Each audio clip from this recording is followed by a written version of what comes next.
Ada pihak mendakwa boikot-boikot ini tidak mendatangkan apa-apa kesan. Tetapi itulah, kalau betul boikot ini tidak mendatangkan apa-apa kesan, kenapa ada pihak yang begitu terkesan sampai hendak mengambil tindakan undang-undang menggunakan agensi kerajaan terhadap mereka yang menyuruh kepada boikot? Ini kelakar namanya tuan-tuan dan puan sekalian. Kita intro dulu.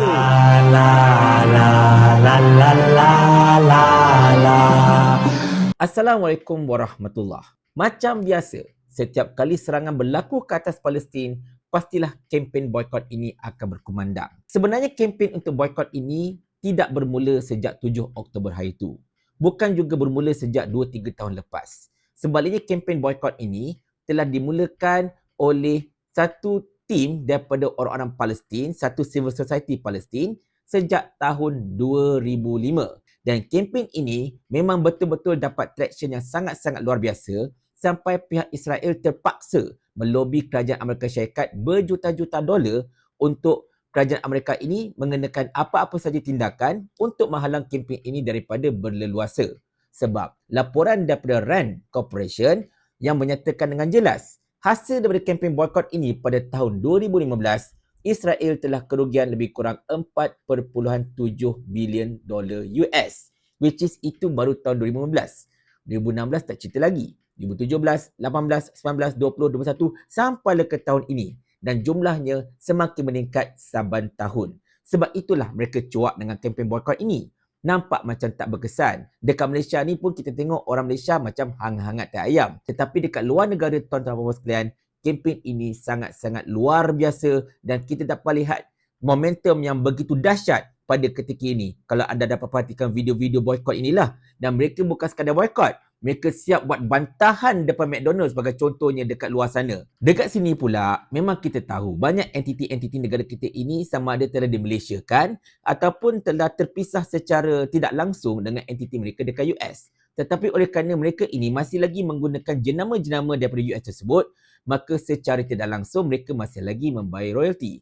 Dan memang terdapat penerangan betapa royalty ini tidak digunakan untuk bantu Israel dan sebagainya. Tetapi itulah, bila duit ini dah terlepas ke kerajaan US sebagai contohnya, kita pun tidak tahu ke manakah duit itu pergi dengan sebenar-benarnya. Daripada bilion-bilion dolar US yang telah disalurkan kepada Israel, mungkin ada sedikit duit kita dekat situ. Kita pun tak tahu. Jadi, atas jalan takwa, kita ambil pendekatan untuk boikot. Tetapi boikot ini bukan sekadar untuk memastikan kita tak bagi duit pada mereka.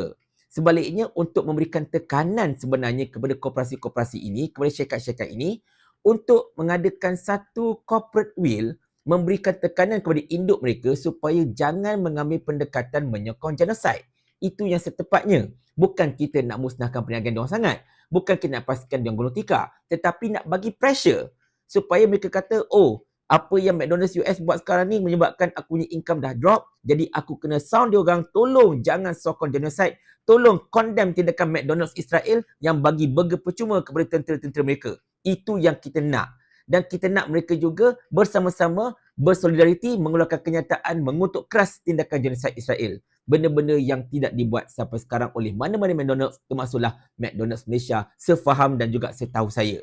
Tetapi bila menyebut tentang McDonald's Malaysia ini, saya tertarik dengan satu posting FB yang didakwa telah ditulis oleh Zaid Hasman.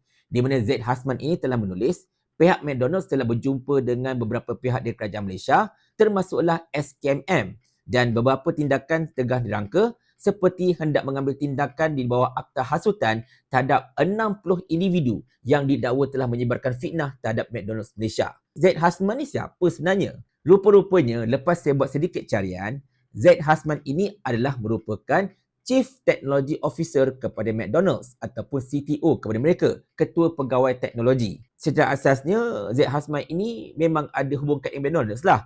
Maka saya faham, kalau saya ke dekat tempat beliau pun, saya mungkin akan melakukan tindakan yang sama mempertahankan McDonald's Malaysia. Tetapi saya bila nak check balik dekat Zaid Hasman punya FB, posting itu ada lagi ke tidak, benda tu tak ada dah. Tidak dapat dikesan. Dan sekonyong-konyong adalah sesetengah orang share posting tersebut dekat X. Tetapi posting tersebut juga telah di-delete. Jadi ini menimbulkan satu persoalan. Adakah posting oleh Zaid Hasman itu adalah posting yang genuine ataupun posting yang palsu?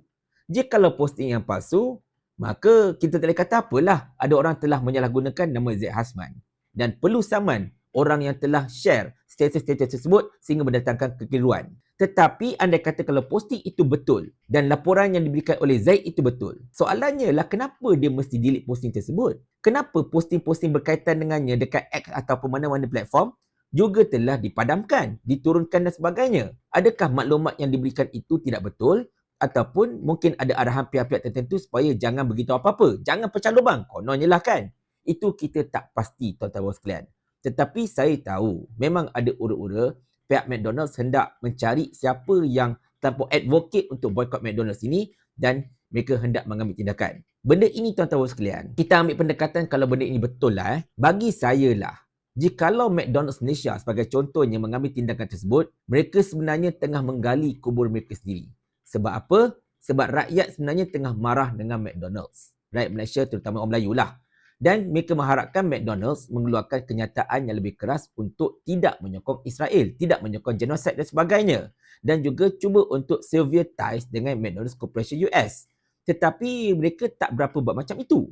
Mereka sekadar bagi sumbangan kepada Gaza and that's it. Dan bila mereka mengambil tindakan terhadap orang-orang yang menyuruh ke arah boykot produk pro-Israel ini, benda ini akan mengakibatkan rakyat Malaysia akan menjadi semakin marah. Jangan lupa, kuasa membeli adalah di tangan rakyat. Kalau rakyat bersatu padu tak nak beli, disebabkan oleh tindakan anda yang cuba untuk menekan pejuang-pejuang untuk Palestin ini sebagai contohnya kan, dengan tindakan undang-undang, menyalahgunakan agensi kerajaan, maka rakyat akan jadi lagi marah dan mereka akan membalas tindakan anda tersebut dengan tidak lagi support anda. Anda betul hendak melalui jalan tersebut? Jangan kata saya tidak beri ingatan kepada anda. Menyebut tentang McDonald's ini tuan-tuan sekalian, saya hendak tekankan kat sini, entah berapa kali saya tekankan, kita boykot contohnya bukanlah untuk menjahanamkan mana-mana perniagaan. Kita bukan kejam. Saya faham McDonald's ke, Starbucks ke dan sesiapa sahaja, mereka ini akan bayar cukai ataupun bayar zakat kepada kerajaan. Jadi macam tak berapa cantik seandainya kalau kita hendak advocate supaya bisnes mereka tutup. Kita tak nak bisnes mereka tutup. Cuma kita minta beberapa stern action dibuat oleh pihak McDonald's Malaysia sebagai contohnya untuk menunjukkan lebih dari sekadar solidariti terhadap rakyat Palestin yang menjadi mangsa genosid. Antaranya ialah seperti memberikan kenyataan yang keras mengutuk kekejaman rejim Zionis. Nombor duanya, mungkin mereka boleh mengenakan tekanan kepada McDonald's Corporation US agar mengubah polisinya supaya kalau tak nak sokong Palestin pun tolong jangan berpihak. Dan mungkin dengan sedikit corporate will, mereka akan cuba untuk push Perdana Menteri agar ada political will untuk membawa kos Palestin ini ke arah yang lebih bagus. Dan tadi saya dikeluarkan satu cadangan sebenarnya di mana McDonald's Malaysia memandangkan mereka ini merupakan entiti yang single, tidak ada kaitan dengan McD US, maka saya rasa tak ada masalah pun anda kata kalau McDonald's Malaysia, ubah je nama. Jangan guna lagi nama McDonald's. Kalau pihak McD dekat US sana tu memang ketegak gila, memang degil, tetap nak support juga bintang Daud itu, jadi kita mungkin boleh minta McD Malaysia, mungkin buat macam T-Life yang telah memisahkan diri mereka secara total daripada Chat Time. Ataupun mungkin seperti Lotus yang terus ubah nama mereka daripada Tesco selepas acquire Tesco pada tahun 2020. Dan memandangkan McD Malaysia ini bukan lagi di bawah McDonald Corporation, jadi saya rasa itu tidak ada masalah. Rakyat tetap akan sokong anda sebenarnya. Anda cuma tukar nama. Lain-lain macam menu ke, macam dia punya prasarana ke, boleh dikekalkan, tak ada masalah. Tukar je nama sahaja. Rakyat Malaysia akan tetap sokong anda. Dan bila anda buat macam tu, tidak akan ada sesiapa lagi yang boleh mengaitkan anda dengan Israel sebab anda sudah tidak ada apa-apa hubungan dengan McDonald's induk dekat US sana. Betul tak? Jadi tuan-tuan sekalian, sekali lagi saya nak tekan kat sini. Boykot ini bukanlah bermaksud kita hendak menjahanamkan perut nasi orang lain. Sebaliknya, boykot ini kita hendak orang kata apa, memberikan satu isyarat supaya korporat-korporat ini tidak menyokong kekejaman Israel. Saya kadang-kadang rasa macam kesal bila ada orang yang mempelikirkan usaha-usaha boykot ini dengan memberikan segala hujah yang memang hendak menunjukkan konon-konon kita macam tak fikir panjang. Kita fikir panjang sebenarnya tuan-tuan sekalian. Jangan sampai bila kami ini mula bertanyakan kepada anda satu soalan ini. Mau tak tuan hamba kalau hamba kirimkan ke akhirat?